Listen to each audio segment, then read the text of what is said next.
Sige, Jumong. Nandito po tayo ngayon sa isang museum ng Aklan, 1882.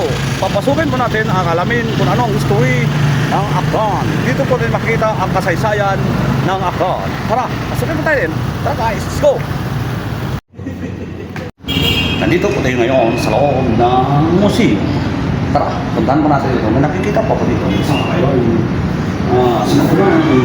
Sinaunang papayo, tahian, ano ba ito?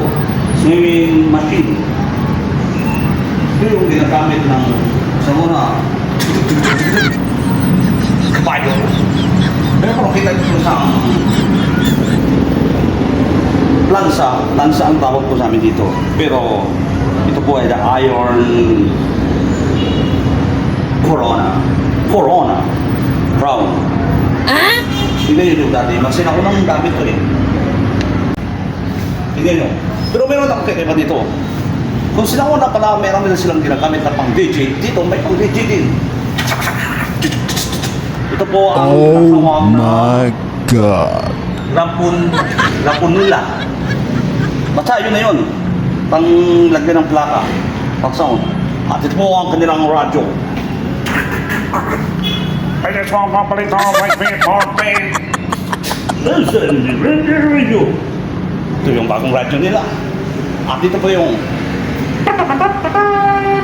trumpet. The trumpet of di ko kilala. And dito, tignan nyo. Malaking kakong karo. Makikita ka mga bako.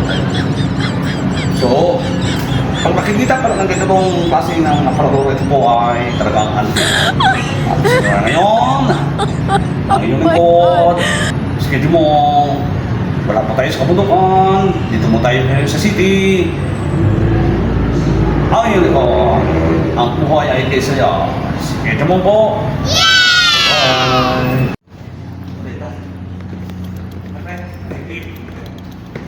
Hi guys, ito po kaibigan ko. Yung kasama ko niya, salamat sa pagbalik ako ulit. Sir, thank you.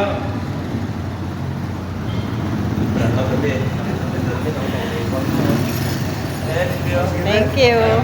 Ito po si Sir Harris at yung kasama niya si Sir JC. Sir JC. Thank you so much.